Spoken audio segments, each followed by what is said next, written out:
Morphology में हमने ना बच्चों एक पार्ट कर लिया था, आपको याद होगा। अब जरा फोकस कीजिएगा, जो सवाल है ना आपका, इसके ऊपर आते हैं लेक्चर के बाद। तो आ गया जी वर्ड फॉर्मेशन। ये जॉर्ज यूल की बुक है, चैप्टर 5 यूल की बुक से मैंने लिया है। रिमेनिंग पार्ट पहले हमने तारिक रहमान की बुक से पढ़ा था। तो एक्चुअली मॉर्फोलॉजी में एक पार्ट रह गया था, वर्ड फॉर्मेशन। जो वर्ड फॉर्म होते हैं इनकी कुछ तरीके हैं, कुछ मेथड्स हैं, और ये अक्सर पेपर में आ जाते हैं ये मेथड जो बहुत सारे पेपर में मैंने देखा है कि ये मेथड आ जाते हैं। So the creation of the words in a language never stops, and English is one language that is particularly fond of adding to its very large vocabulary. तो कोई भी लैंग्वेज हो बच्चों, आपको पता है वो तो हमेशा एक्सपेंड करती रहती है। एक जिंदा जबान की निशानी है कि वो पैदा होती है, बड़ी होती है, फलती फूलती है। इंग्लिश आपको पता है इस वक्त वर्ल्ड लिंग्वा फ्रैंका बन चुकी है। दुनिया बहुत ज़्यादा इस ज़बान को इस्तेमाल करती है। लैंग्वेज ऑफ पॉलिटिक्स है, लैंग्वेज ऑफ कॉमर्स है, लैंग्वेज ऑफ टेक्नोलॉजी है। इसके बगैर तो कोई सर्वाइवल ही नहीं। तो लेकिन ये इंग्लिश ने ये मुकाम जो लिया है, उसकी एक वजह है ये वर्ड को अपने अंदर समोना। हम ये देखते हैं कि ये नए वर्ड की फॉर्मेशन इंग्लिश के अंदर कैसे हो रही है। लेकिन इसको कहते क्या हैं? इसको कहते हैं बेटा नियोलॉजिज्म। कोई वर्ड, जब नए वर्ड क्रिएट किए जाते हैं तो इस अमल को कहा जाता है नियोलॉजिज्म, यानी नए वर्ड्स बनाना नए सिरे से। तीसरी जो टर्म है उसकी तरफ हम जाते हैं, एटिमोलॉजी। एटिमोलॉजी क्या है कि the study of the origin and the history of a word is known as etymology. Etymology यानी हम एटमोम को स्टडी करेंगे। एटमोलॉजी मतलब स्टडी करेंगे, उसकी रूट्स को स्टडी करेंगे, उसकी ओरिजिन को स्टडी करेंगे।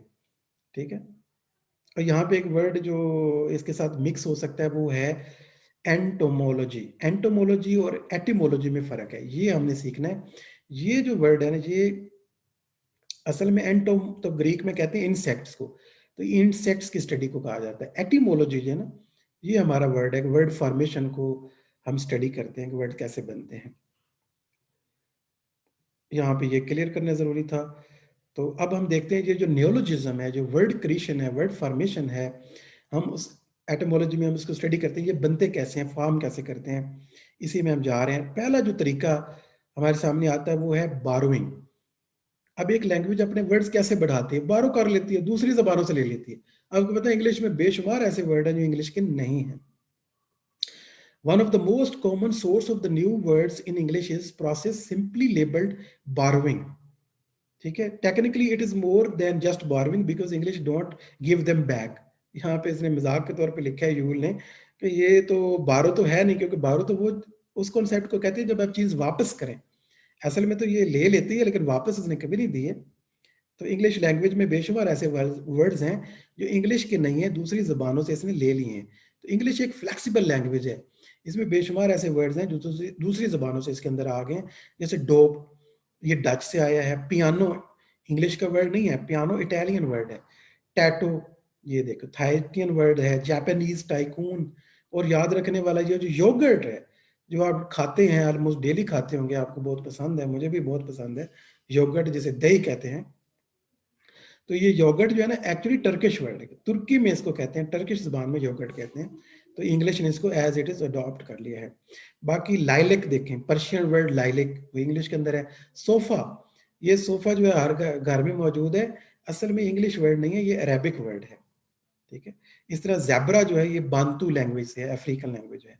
तो यहाँ से हमें क्या पता चलता है कि इंग्लिश एक जो है वो बारो कर लेती है, दूसरी जबानों के अल्फाज बारो करके अपनी अपनी जो वोकैबुलरी है उसमें इजाफा कर लेती है। उसके अलावा एक और तरीका होता है loan translation. A special type of borrowing is describe as loan translation, और इसको कैल्क कहते हैं। ये एक पेपर में मैंने देखा था, आया हुआ था कैल्क, कि कैल्क क्या है। नीचे 4 ऑप्शन थे, तो ये ध्यान कीजिएगा, ये इनमें से कोई ना कोई जरूर आ सकता है। लोन ट्रांसलेशन को कैल्क कहते हैं। लोन ट्रांसलेशन यानी कोई ऐसा वर्ड जो दूसरी जबान से एज इट इज उठा ले तो बारो हो जाएगा ना। यानी योगर्ट आपने ले लिया, लेकिन अगर आप कोई वर्ड लें और उसको एज इट इज ना लें, उसकी ट्रांसलेशन ले लें और एक नया वर्ड क्रिएट हो जाए, तो इसको हम कहते हैं कैल्किंग और कैल्क और लोन ट्रांसलेशन। फॉर एग्जाम्पल आप ये देखें जी, इसकी जबरदस्त मिसाल तो आपको मैं दे दूंगा, इंग्लिश वर्ड सुपरमैन है। ये जो इंग्लिश में टर्म है ना सुपरमैन, एक्चुअली तो ये इंट्रोड्यूस करवाई थी नीशे ने करवाई थी, जर्मन स्कॉलर है, उन्होंने वर्ड दिया था यूबरमेंश। ये देखें यूबरमेंश। अब यूबरमेंश को जब ट्रांसलेट किया गया तो वो सुपरमैन बना। तो इंग्लिश में एक नया वर्ड आ गया, सुपरमैन का कोई कॉन्सेप्ट नहीं था उससे पहले, ये यूबरमेंश की ट्रांसलेशन के तौर पे आया है। तो इससे हमें पता चलता है कि ये ट्रांसलेट करके भी वर्ड लिए जा सकते हैं और वो फिर आपकी ज़बान का हिस्सा बन जाते हैं।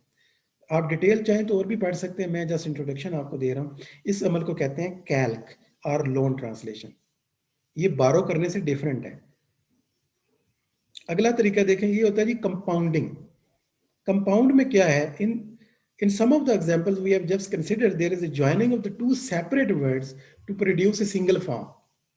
यानी दो सेपरेट वर्ड्स को जोड़ के जब नया वर्ड बनाया जाता है तो इस अमल को कहते हैं कंपाउंडिंग। ठीक है, this compounding process technically known this combining process, यानी दो वर्ड्स को जोड़ने के कंबाइनिंग प्रोसेस को हम कहते हैं कंपाउंड वर्ड बनाना। जैसे for example common English compounds are book case.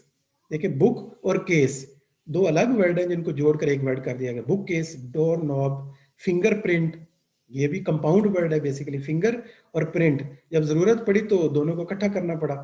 ठीक है, सनबर्न्ट, टेक्स्ट बुक, ये तो आप पढ़ते भी हैं, टेक्स्ट और बुक। ठीक है, wallpaper, waste basket and water bed, ये सारे के सारे वर्ड जो हैं हमने इंग्लिश लोगों ने कैसे बनाए हैं, बल्कि कम्युनिटी ने कंपाउंड करके दो अलग वर्ड को जोड़ करके नए वर्ड बनाने को कहते हैं कंपाउंड, कंपाउंडिंग। ब्लेंडिंग क्या है, एक और तरीका होता है ब्लेंडिंग। अब इसको आपने कंपाउंडिंग से अलग करना है। The combination of the two separate forms to produce a single new term is present in the process called blending. ठीक है, however in blending we typically take only the beginning of the one word and join it to the end of the other word. यानी इसमें क्या करते हैं, हम एक word का एक हिस्सा लेते हैं, दूसरे वर्ड का दूसरा हिस्सा लेते हैं, दो वर्ड जोड़ते नहीं है पूरे के पूरे। बुक केस में तो हमने उनको तोड़ा तो नहीं था ना, बुक और केस दोनों इकट्ठा कर दिया। तो ब्लेंडिंग क्या है, कंपाउंडिंग तो वो है। ब्लेंडिंग ये है कि आप जो ये वर्ड ले लें, जैसे स्मोक और हेज को आपने मिलाया, समेज बन गया। ठीक है, इसी तरह आपने फॉग और स्मोक को मिलाया तो स्मॉग बन गया। ठीक है, इस तरह स्मोक और मर्क को मिलाया तो स्मर्क बन गया। इसी तरह आप देखें ब्रंच वर्ड है, ब्रेकफास्ट और लंच दोनों को आधा आधा मिलाया आपने, ब्रंच, यानी बी आर तक तो ये ब्रेकफास्ट चल रहा है और लंच के लिए अंच आपने ले लिया। तो इसी तरह बिट जो है, बाइनरी और डिजिट से को जोड़ के एक नया वर्ड बना लिया बिट। मोटल, मोटर और होटल को मिलके बना है ये। इसी तरह टेलीकास्ट, टेलीविजन और ब्रॉडकास्ट, ये मिला है तो बना टेलीकास्ट। ऑक्सब्रिज, ऑक्सफोर्ड और कैम्ब्रिज दो अलग यूनिवर्सिटीज हैं, लेकिन अगर इन दोनों में कोई काम कर रहा हो या दोनों को इकट्ठा यूज करना तो ऑक्सब्रिज एक नई टर्म हमारे सामने आ जाती है। इस तरह चैनल भी है, चैनल और टनल, क्योंकि इंग्लैंड और फ्रांस ने अपने दरमियान जो समंदर है ना उसके दरमियान से एक टनल निकाली है और उसमें ट्रेन चलाई है। तो समंदर के दरमियान में सतह के नीचे जाके एक ट्रेन चलाई है, तो उसको कहते हैं, उस टनल को इन्होंने नाम दिया है क्योंकि वो चैनल के अंदर है। उस समुद्र के पार्ट को चैनल कहते हैं, इंग्लिश चैनल, तो उसका नाम बन गया चैनल। इसको कहते हैं ब्लेंडिंग। तो फर्क करते जाइएगा। एक और तरीका जो नए वर्ड बनाने का है वो है क्लिपिंग। अच्छा, क्लिपिंग में क्या होता है, लंबे वर्ड छोटे वर्ड को वो बोलना शुरू कर देते हैं और फिर वो उसका फैशन पड़ जाता है। फॉर एग्जांपल एक नया वर्ड आया था फैक्सिमिली। फैक्सिमिली अब सारा कोई बोलते ही नहीं है, अब आप क्या कहते हैं, फैक्स। एक्चुअली तो वो वर्ड है फैक्सिमिली, लेकिन क्या हो गया, अब फैक्स बन गया, अब ये एक नया वर्ड बन गया। ये गलत नहीं है बल्कि एक नया वर्ड बन गया।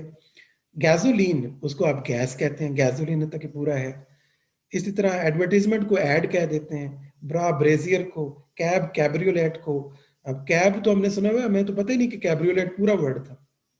कोंडो, कोंडोमिनियम को, फैन, आपने सुना होगा कि ये फैंस हैं जी।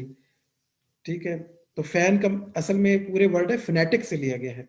फ्लू, हम कहते हैं हमें फ्लू लगा हुआ, पिछले दिन मैंने आपको बात की थी, मैंने वो क्लिप वर्ड यूज किया। इन्फ्लुएंजा असल में पूरा वर्ड है, अब इसका दरमियान में फ्लू ले लिया हमने। ठीक है, इस तरह और भी बहुत से वर्ड हैं जो आप ले सकते हैं। इसको कहते हैं क्लिपिंग, यानी क्लिप करना होता है काटना। हाइपोकोरिज्म्स क्या है? A particular type of reduction है, favour in Australian and British English produces forms technically known as hypocorism. In this process, a longer word is reduced to a single syllable, then y or I is added to the end. ये है clipping ही, लेकिन clipping में तो फैक्सिमिली को हमने fax कर दिया, बस काटना है, हम उसमें काटते हैं. हाइपोक्रिज्म में हम क्या करते हैं, काटने के बाद उसमें y और i e वगैरह कुछ इजाफा भी करते हैं. ठीक है, फॉर एग्जाम्पल ये हमने क्या किया, जैसे मूविंग पिक्चर को जब हमने मूविंग पिक्चर को काटा तो हमने मूवी बना दी, मूवी. लेकिन चूंकि मूव हम कह नहीं पा रहे थे, तो मूवी के लिए आई का इजाफा किया हमने. इस तरह टेलीविजन को काटा तो टैली बनाया, अब वाई का इजाफा किया. ये है क्लिपिंग, क्लिपिंग से थोड़ा बढ़कर है, हाइपोकोरिज्म्स कहेंगे हम इसे. जैसे आसीज ऑस्ट्रेलियंस को कहा जाता है, बारबेक्यू के लिए बारबी, बिक्की बिस्किट के लिए, बुकी बुक मेकर के लिए, ब्रैकी ब्रेकफास्ट के लिए एक और आ रहा है अमेरिका के अंदर, ब्रैकी. हैंकी हैंकर चीफ के लिए शॉर्ट कर दिया, क्लिप भी कर दिया और फिर आगे कुछ इजाफा भी कर दिया, तो हाइपोकोरिज्म बन गया. बैक फॉर्मेशन भी एक प्रोसेस है. A very specialised type of reduction process is known as back formation. Typically, a word of one type, usually noun, is reduced to a form of word of another type, usually a verb. ये बड़ा ही पुराना तरीका है और कुछ नए अंदाज में भी यूज हो रहा है. ये बैक फॉर्मेशन पता क्या होती है, जब एक वर्ड जो पहले नाउन हो उसको वर्ब के तौर पे आप यूज कर लें, या एक वर्ब हो उसे आप नाउन के तौर पे यूज कर लें. वो सिचुएशन तो आपने देखी होगी, लेकिन नाउन को जब आप वर्ब के तौर पे यूज करना शुरू कर दें तो इसको हम बैक फॉर्मेशन कहेंगे, नया वर्ड कहेंगे. फॉर एग्जाम्पल वाटर जो है, ये एक नाउन है, बट आप कह सकते हैं I am watering the plant. ठीक है, she is watering the plant, तो वहां वाटर को आपने वाटरिंग के साथ जोड़ के आई एन जी लगा के एज ए वर्ब यूज कर लिया, बैक फॉर्मेशन कर दिया. यानी नेम्स को जब आप इस तरह से यूज कर रहे हैं. कन्वर्जन भी है. ठीक है जी, conversion change in the function of the word. For example when noun comes to be used as a verb, जैसे मैंने अभी बताया, वो भी उसकी मिलती जुलती टाइप है, known as conversion. Other label for this very common phrase is category change. और कन्वर्जन हम ये करते हैं कि नए जो वर्ड बने हों, जैसे कि हमारे पास ये वर्ड आ जाएगा बहुत ज्यादा जो फ्रीक्वेंटली यूज हो रहा है,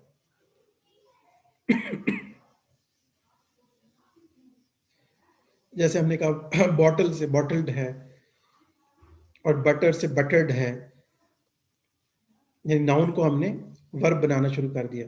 ठहरे फिर ये ऊपर देख लें कि कहीं आपको यहाँ पे हमने कंफ्यूजन तो नहीं कर दी. यानी कन्वर्जन जब नाउन यानी बॉटल एक नाउन है तो बॉटल्ड कहेंगे. आई फोन यू जैसे हमने कहा, फोन है तो उसको वर्ब के तौर पे आपने इस्तेमाल कर लिया. तो बैक फॉर्मेशन दोबारा से देख लेते हैं, मेरे जेहन में मिक्स हो रहा है. Very specialised type of reduction process is known as back formation. Typically a word of one type, usually a noun, is reduced to a form of a word another type, usually a verb. A good example of the back formation is though the process whereby the noun television first came into the use and then the verb televise was created from it. ठीक है, जब किसी नए word से उससे reverse करके back form में इसलिए हम कह रहे हैं, तो टेलीवाइज हमने एक वर्ड बना दिया. टेलीविजन हमारे पास पहले एक खुद एक टेली और विजन के मिक्सचर से बना था, ब्लेंडिंग से, और हमने उस ब्लेंडेड वर्ड को दोबारा से तोड़ा और वापस टेलीवाइज कर दिया. ठीक है, ये फर्क है इन दोनों. इसके डिटेल आप चाहें तो ये बुक है जॉर्ज यूल की, वर्ड फॉर्मेशन. आप चाहें तो आपको अच्छा लगे तो और डिटेल में जा सकते हैं, नहीं तो फिलहाल इतना भी याद रख लें तो काफ़ी है. अभी हमारा पर्पस है कि टर्म्स की बेस बन जाए. कॉइनेज एक नई टर्म है हमारे पास, the invention and the general use of a totally new term. बिल्कुल ही नई टर्म सिरे से इन्वेंट करना कॉइनेज कहलाता है. Is very common in the English. Typically sources are trade names for the commercial products that become general terms. कई ऐसी प्रोडक्ट्स हैं, ऐसी चीजें हैं जो बिल्कुल बाद में टर्म्स बन जाती हैं. इनमें अगर आप वर्ड देखें तो वो है गूगल. ठीक है, गूगल जो है एक वर्ड है, वो एक्चुअली तो कंपनी का नाम है गूगल, लेकिन आप कहते हैं ना गूगल कर लें, आई गूगल इट लास्ट नाइट, इसका मतलब होता है सर्च इन गूगल. तो पूरा कहना चाह रहे हैं आपने गूगल को एज ए वर्ब के तौर पे ले लिया, एक नया वर्ड बना लिया. It is called coinage. और अगर तो किसी बंदे का नाम हो और उसको आप यूज करें तो ये खास किस्म की कॉइनेज को हम कहेंगे eponyms. New words based on the name of a person और place is called eponyms. Eponym क्या है? ये एक ऐसा वर्ड है जो है किसी का नाम, लेकिन अब आपने उसे एक वर्ब बना लिया हुआ है, लैंग्वेज का एक नया वर्ड बना लिया हुआ है। When we talked about the Hoover और स्पैंगलर, ये असल में हूवर स्पैंगलर वो बंदे का नाम थे। We were using as an eponym. We used the eponym teddy bear. For example, teddy bear जो है, it is derived from the US President Theodore Roosevelt. Theodore Roosevelt जो थे, उनको टेडी कहा जाता था, तो थियोडोर से वो टेडी बने और उन्हीं के नाम पर टेडी बेयर वो एक खिलौना भी आपको आप देखते हैं। इस तरह वर्ड देखे जीन्स, जीन्स असल में सिटी ऑफ जेनोवा को कहते हैं, where the this type of cloth was first made, वहीं पे बने थे, तो उसी से ये ड्राइव्ड होके जीन्स निकला है। तो ये एपोनिम है क्योंकि ये सिटी का नाम है, वहां से जीन्स एक नया वर्ड बन गया। तो इसी तरह एक और बड़ा फेमस एपोनिम है सैंडविच। सैंडविच जो है ना, ये अर्ल ऑफ सैंडविच है, ये एक बंदे का नाम था सैंडविच। आज आप जो सैंडविच खाते हैं उसका नाम आपने बना दिया, that was the earl of sandwich.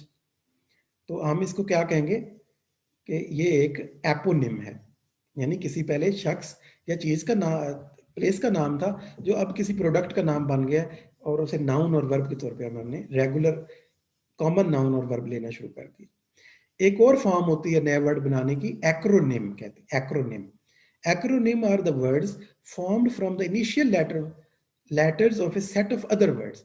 कुछ और वर्ड्स का जो सेट होता है उसकी इनिशियल लेटर लेकर फिर एक नया वर्ड बना दिया जाता है। जैसे कॉम्पैक्ट डिस्क को कहते हैं सीडी, हमने सीडी कहना शुरू कर दिया, कॉम्पैक्ट डिस्क, अब नया नाम पड़ गया सीडी। ठीक है, इस तरह नेटो फेमस जो है, नासा, यूनेस्को, अब आप इसी नामों से पुकारते हैं, उनके लेंथी नेम आप लेते ही नहीं, किसी को याद भी नहीं होंगे।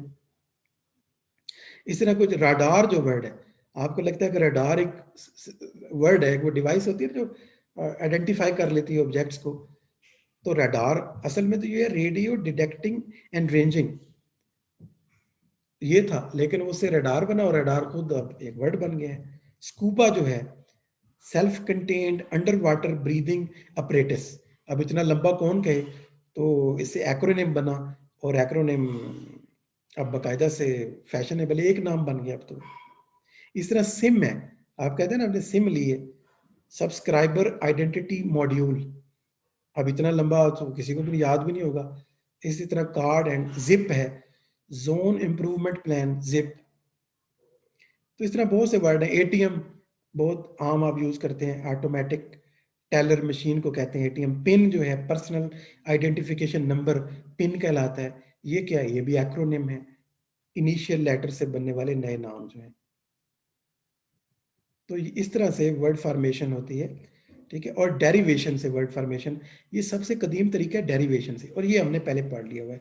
डेरिवेशन में हम क्या करते हैं, प्रीफिक्स, सफिक्स और इनफिक्स वगैरह लगाकर एक वर्ड से दूसरा वर्ड बनाते हैं। जॉय से जॉयफुल, ठीक है, इस तरह जज से प्री जज, रिप्रेजेंट से पीछे मिस लगा दिया, मिस रिप्रेजेंट, बॉयश। डेरिवेशन से बनने वाले वर्ड्स और इनकी टाइप्स वगैरह हम पहले लेक्चर में देख चुके हैं। तो रिमेनिंग पार्ट जो था वो ये था कि डिफरेंट वर्ड्स की जो फॉर्मेशन जो यूल ने दी है वो हम इसको ज़रा देख लें। और हमने उसमें क्या देखा अभी, कि लास्ट से स्टार्ट करते हैं। एक्रोनिम हमने देखा, इनिशियल लेटर से जो नए वर्ड्स बनते हैं। कॉइनेज है, नए सिरे से कोई नया वर्ड इजाद कर लेना, जैसे गूगल है और फिर गूगल से गूगलिंग बन गया। एपोनिम हो जाए जो किसी बंदे के नाम पे नाम जाए, जैसे टैडे बेयर है, इस तरह जिपर है।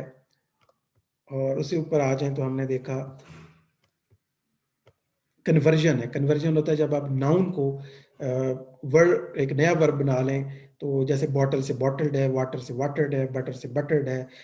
जैसे चेयर तो कहते हैं ना बैठने वाली वो एक चीज़ होती है जिस पे आप बैठे होंगे, इस वक्त मैं भी चेयर पे, तो लेकिन chaired, I chaired the session, तो वो तो एज ए वर्ब आ जाएगा। I phoned you, I text you, ये सारे वर्ड कन्वर्जन है। बैक फॉर्मेशन हम कहते हैं जब हमने नई ब्लेंडिंग की हो, एक नया वर्ड बनाया हो, उसको फिर दोबारा से काट कर पीछे ले जाएं। टेली, पहले टेली और विजन मिलाकर टेलीविजन बनाया, फिर उसी को फिर बैक फॉर्म कर दिया और टेली अलग करके टेलीवाइज कर दिया। हाइपोकोरिज्म हमने कहा कि एक स्पेशल फॉर्म ऑफ क्लिपिंग है, जैसे आसीज है, इसमें हम वाई वगैरह का इजाफा कर देते हैं, टैली है जैसे, हैंकी है जैसे हैंकरचीफ, और क्लिपिंग होता है जब लंबे वर्ड को हम काट के छोटा यूज करते हैं और वो छोटा ही कोई फैशन पड़ जाता है, जैसे गैसोलीन से गैस बन गया, फैक्सिमिली से फैक्स बन गया। उससे पीछे हमने देखा ब्लेंडिंग को, देखा जब हम वर्ड डिफरेंट वर्ड्स के डिफरेंट पार्ट्स को जोड़ते हैं, जैसे स्मॉग, आजकल सीजन भी आने वाला है स्मॉग, फॉग और स्मोक को जोड़ा तो स्मॉग बन गया, ये एक ब्लेंडेड वर्ड है। कंपाउंडिंग हमने कहा था, दो पूरे वर्ड हम जोड़ देते हैं, जैसे फिंगरप्रिंट। ठीक है, एक एक एग्जाम्पल जरूर जेहन में रखें। टेक्स्ट बुक, इस तरह लोन वर्ड्स होते हैं जिन्हें कैल्क कहा जाता है, जो ट्रांसलेशन होते हैं, जैसे इंग्लिश के अंदर सुपरमैन है जो यूबर मेंश से आया है। और सबसे पहले हमने देखा बारो है, दूसरी वर्ड दूसरी जबान से टोटली उठा लें, जैसे योगर्ट है Turkish, sofa Arabic, lilac Persian. तो ये हमने देखा कि एटिमोलॉजी क्या होती है, किसी वर्ड्स के रूट्स देखना कि वो कैसे बना था, कैसे डेवलप हुआ, कौन सी लैंग्वेज से आया है, ब्लेंडेड है कि नहीं है, क्लिप्ड हुआ है कि नहीं है, ये सारा कुछ जानने को हम एटिमोलॉजी कहते हैं। और नियोलॉजिज्म कहते हैं किसी भी ज़बान में नए वर्ड्स का बनना, वर्ड फॉर्मेशन। ये हमारा आज के